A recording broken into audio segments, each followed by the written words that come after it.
नमस्कार शेतकरी मित्रांनो, सर्वप्रथम सगळ्यांना जय शिवराय। महाराष्ट्रातल्या दक्षिणी आणि मराठवाड्यातल्या भागांना बऱ्यापैकी घेतलंय, पण यामध्ये सुद्धा काही भाग कमी पडलाय किंवा पेरणीच्या योग्यतेचा पडला नाही। यांना सुद्धा आजच्या व्हिडिओमध्ये महत्त्वाची माहिती आहे।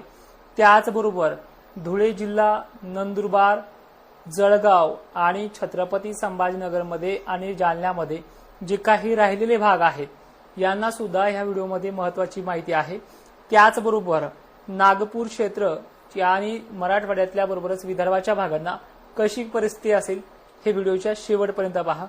व्हिडिओ हा थोडा मोठा होणार आहे कारण की यामध्ये जी दिलेली माहिती आहे ती पूर्ण चांगल्या पद्धतीने व्यवस्थित अशा स्वरूपामध्ये आहे, ज्यांना घाई करायची का नाही ह्या सगळ्या गोष्टीचं विश्लेषण यामध्ये असणार आहे। आता लक्षपूर्वक ऐका। आज सुद्धा जे काही पश्चिम महाराष्ट्रातले भाग आहेत, सांगली, सोलापूर, त्याचबरोबर अहिल्यानगर, बीड जिल्ह्यातल्या सुद्धा आणि सोलापूर, बीड, लातूर, नांदेडसह परभणी, त्याचबरोबर गेवराई पर्यंतचा पट्टा जो आहे आज पुन्हा व्याप्तीमध्ये वाढ होते, पण पाऊस थोडा उशिरा येईल। काही ठिकाणी गरमीची लेवल चांगली असेल तो लवकरही पोहोचेल, पण संध्याकाळच्या 6 ते 7 वाजेपर्यंत महाराष्ट्रातल्या या दक्षिणी भागामध्ये पाऊस वाढणार आहे। त्याचबरोबर नाशिक जिल्ह्यातल्या मालेगाव, नांदगाव जे काही उत्तरेकडील भाग आहे, धुळ्याचा सुद्धा दक्षिणेकडील भाग आहे, पण धुळेकरांनी, नंदुरबारकरांनी घाई करू नका, तुमचे दिवस खूप चांगले आहेत, थोडे 2 दिवस उशिरा आहेत। या भागात सुद्धा आज पाऊस असणार आहे।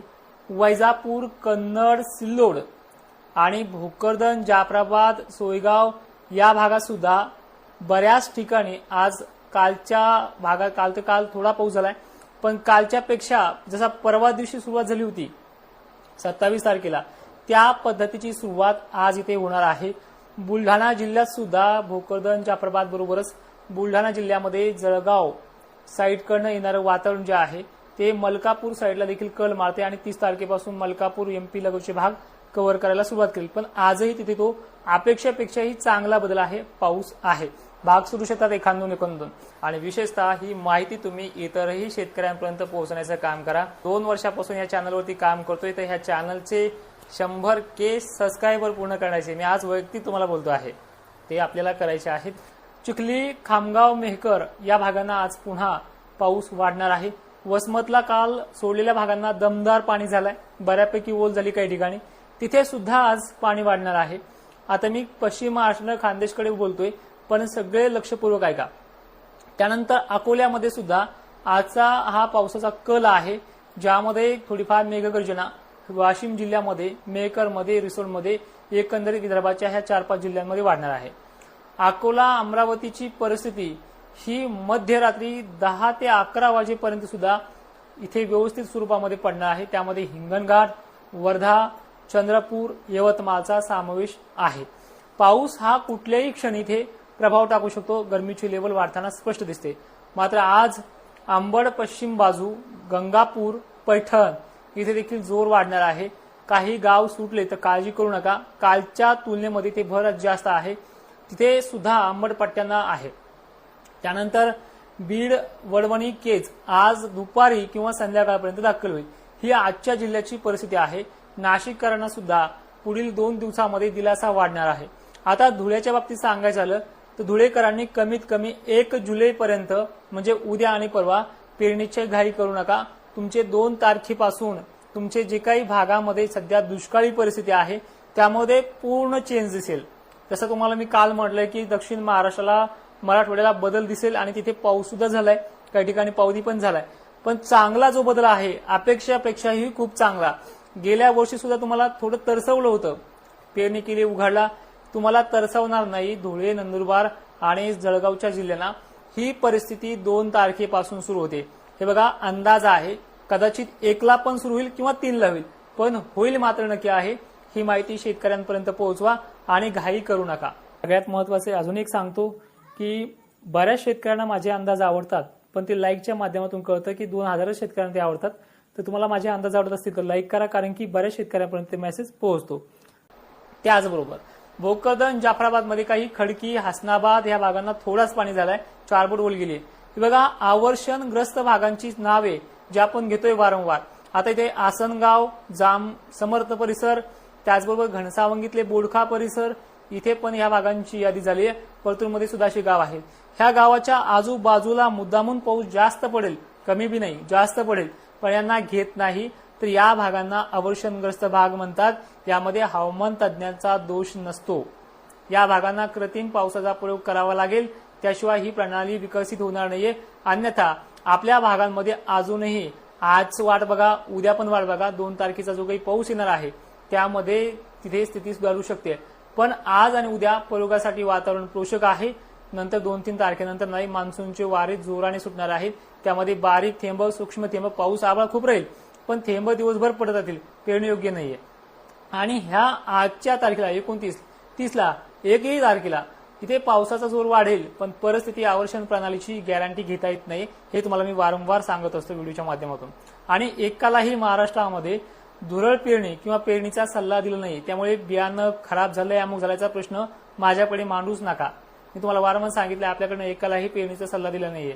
बऱ्याच ठिकाणी पाणी चालू झालंय आणि संभाजीनगरला वारंवार दरवर्षी कमी सोडत होतो, पण यावर्षी तो घेत गेलेला आहे. मला काल व्हिडिओ पण आले. आता बघा, हे झालं 29 तारखेला. थोडक्यात पुन्हा सांगतोय की विदर्भामध्ये अमरावती, अकोला, नांदेड भाग सुद्धा, हिंगोली साईड सुद्धा, यवतमाळ सुद्धा, छत्रपती संभाजीनगर आणि जालन्यामधल्या सोडलेल्या भागांपैकी काही भागांना तो आज पुन्हा घेणार आहे, दिलासा आहे. मात्र दक्षिण महाराष्ट्राला सुद्धा आज आणि मराठवाड्यात सुद्धा तो घेणार आहे. अंबड ते घनसावंगी, परतूर ह्या तिन्ही तालुक्याच्या मधल्या भागांमध्ये आजही पोकळी निर्माण होईल आणि ती पोकळी काही गावांना सोडून देईल. हे 29 तारखेचे चित्र आहे. आज पुन्हा लातूरचे सोडलेले भाग आणि नांदेडचे सोडलेले भाग कव्हर करेल. हे 29 तारखेचं आजचं चिन्ह आहे. 30 तारखेपासून भिवंडी, मुंबई, दमण ते सुरत, नाशिक क्षेत्र, मालेगाव, धुळे, छत्रपती संभाजीनगर व्याप्तीमध्ये परवाच्या दिवशी ही 80% पेवडी जाऊ शकते. वाऱ्याची जर कंडिशन जास्त असली तरीही पेरू नका, परिस्थिती सुधारणार आहे, पण वेळ लागेल. पुणे परिसर, अहिल्यानगर आणि छत्रपती संभाजीनगरचा रेकॉर्ड ब्रेक व्याप्तीचा दिवस जो आहे तो आज आणि उद्या आहे. यामध्ये ज्या भागांना मध्यम जरी पडला तिथे वाढ होऊ शकते किंवा त्या पटीनं जास्तही पडू शकतो. पण पेरणीच्या योग्यतेचा पाऊस झाला तर बिनधास्त पेरणी करा, कारण की सापका शिपका तुम्हाला चालू असणार आहे. धुळे जिल्ह्याला चक्क 31 उद्याच्याच तारखेला आणि आजही बदल होईल, पण पेरणी योग्य तारीख तुम्हाला 1-2 जुलैपासून आहे, तिसऱ्या दिवशी. छत्रपती संभाजीनगर, घनसावंगी पट्ट्याला सुद्धा आज काही आणि उद्या 29 तारखेला सुद्धा पाण्याचा वाढ आहे. बीड जिल्ह्याला सलग आजही आहे, उद्या पण आहे. त्यानंतर जळगाव, वसमत वगैरे भाग सुद्धा हे चालूच राहतील. आता रियालिटी सांगायचं म्हणलं तर 1 तारखेला मान्सूनच्या पश्चिमेकडील पावसाचा प्रवास सुरू होतोय, जे तुम्हाला 2 मिनिटांमध्ये जे काही सांगायचं सांगितलंय. यामध्ये छत्रपती संभाजीनगर आणि जालना हा 1 नंबरच्या रडारवरती आहे. यामध्ये धुळे, मालेगाव, जळगाव, नंदुरबार, बुरहानपूर, नाशिक क्षेत्र, बुलढाणा जिल्हा, याबरोबरच अमरावती आणि नागपूरचे सोडलेले भाग, विशेषतः नागपूरसाठी बराचसा आग्रह केला होता, व्हिडिओमध्ये उल्लेख करा. तुम्ही ह्या 29ला आणि 30ला जर ओल कमी असेल तर अजिबात फिरू नका. 1 तारखेच्या संध्याकाळपर्यंत वाट बघा, इथली परिस्थिती सुधारणार आहे.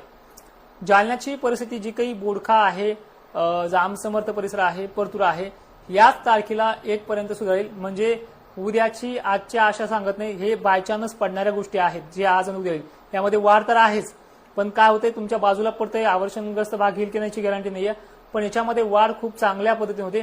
आणि एक महत्वाचं म्हणजे काळजी करू नका, परिस्थिती सुधारणार आहे. आपण कृत्रिम पावसाच्या प्रयोगाची देखील आजपासून तयारीमध्ये राहणार आहोत. आणि आता 29-30 समजून घेतली की जी कालच्या तुलनेमध्ये थोडी वाढ जास्त आहे, त्यापेक्षा उद्या जास्त वाढ आहे. मात्र 1 जुलैपासून तर जुलै महिना कसा राहील ह्या व्हिडिओच्या उत्तरार्धामध्ये आपण समजून घेऊया. बुलढाणा जिल्हा, भुसावळ, अमरावती, अकोला, कारंजा, लाड, वाशिम, हिंगोली, पुसद आणि जालना एकही गाव सुटणार नाही अशी परिस्थिती 1 तारखेपासून उद्भवणार आहे. पण पाण्याच्या थेंबाची जी जाडी आहे ती कमी राहील. एक तर ईदभर ओल जाईल, नाहीतर फुटभर ओल जाईल, पण या प्रमाणाचं झडीचं स्वरूप जे आहे ते वातावरणाला या मराठवाड्याच्या परभणीपासून उत्तरेकडील भागांना आणि अमरावती साईडला हे वाढत जाणार आहे अशी परिस्थिती आहे. पुसदचा, डिग्रजचा, यवतमाळचा, चंद्रपूरचा, पूर्व विदर्भाचा आणि विदर्भ सर्व जिल्ह्यांचा समावेश याच्यामध्ये आहे. छत्रपती संभाजीनगर ते जालना, हिंगोली या भागाचा समावेश 1 पासून आहे. 2 जुलै आपण धुळेसाठी सुरुवातीला दिली आहे. धुळे जिल्ह्यामध्ये वाहुनी पाऊस काय असतो हा धुळे जिल्ह्याला 2 तारखेला समजून जाईल. चांदणभरी वाहुनी मालेगावचा भाग आहे, नांदगाव आहे, मनमाड आहे, चाळीसगाव आहे, बुलढाणा आणि जे काही मलकापूरला उत्तरेकडील भुसावळ साईड, अकोला उत्तरेकडील साईड जे सोडलेले भाग आहेत ह्या 2 पर्यंत या शेतकऱ्यांनी पेरणी करू नये आणि पेरणीचा सल्ला मी पहिल्यापासून दिला नाही. तर इथे या भागामध्ये आपली जी काही व्याप्तीचा विषय आहे तो पूर्ण होऊन जाईल. 3, 4, 5, 6, 7 तारखेला हा रपाटा पावसाचा चालू असेल आणि ह्या 2-3 दिवसाच्या काळामध्ये थोडा जरी जोर उसरला, आज 2 दिवस तर आहे, 1 तारखेपर्यंत जोर आहे, पण जरी 2 ला उसरला पुन्हा अहिल्यानगरचा जोर हा वाढणार आहे. ती तारीख आहे 4. मुंबईच्या भागामध्ये एक सायक्लोनिक सिस्टम तयार होते आणि ते गुजरातला जाऊन धडकतंय. त्यामुळे गुजरातचा जो काही प्रलयकारी पावसाची जी काही शक्यता आहे ती 4 पासून राहील. त्यामुळे खान्देशचा जोर हा वाढणार आहे.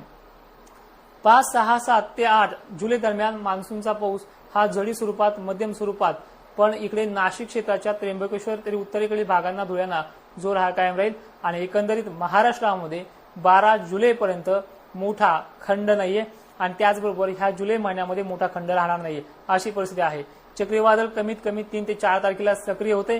बरेच जण म्हणत होते की यंदा पावसाळा कमी आहे त्यामुळे चक्रीवादळ तयार होणार नाही, तर त्यांना चक्रीवादळच दाखवतो. 3 आणि 4 तारखेला चक्रीवादळ किंवा 5 तारखेपर्यंत चक्रीवादळ हे सक्रिय होऊन जाईल. जाता जाता थोडक्यात सांगेल की आजही दक्षिण महाराष्ट्र 29 तारखेला मराठवाडा आहे आणि संभाजीनगरसह उत्तरेकडील भागांना सक्रिय होईल. धुळ्यामध्ये याच्यामध्ये ह्या 2 दिवसात जर पाऊस पडला तो पाऊस चांगला असेल तर पेरणी करा आणि आता 2 तारखेपर्यंत थांबा. तुमच्या पेरणीयोग्य पाऊस 2 तारखेला 1-2 जुलैला येतो आहे. त्याचबरोबर मलकापूर जे साईड आहे वरचे भाग यांना देखील हे सक्रिय होऊन जाईल. पण माहिती शेवटपर्यंत पाहणाऱ्या शेतकऱ्यांचे धन्यवाद आणि ही माहिती सर्व शेतकऱ्यांना पाठवण्याचा प्रयत्न करा. जय शिवराय.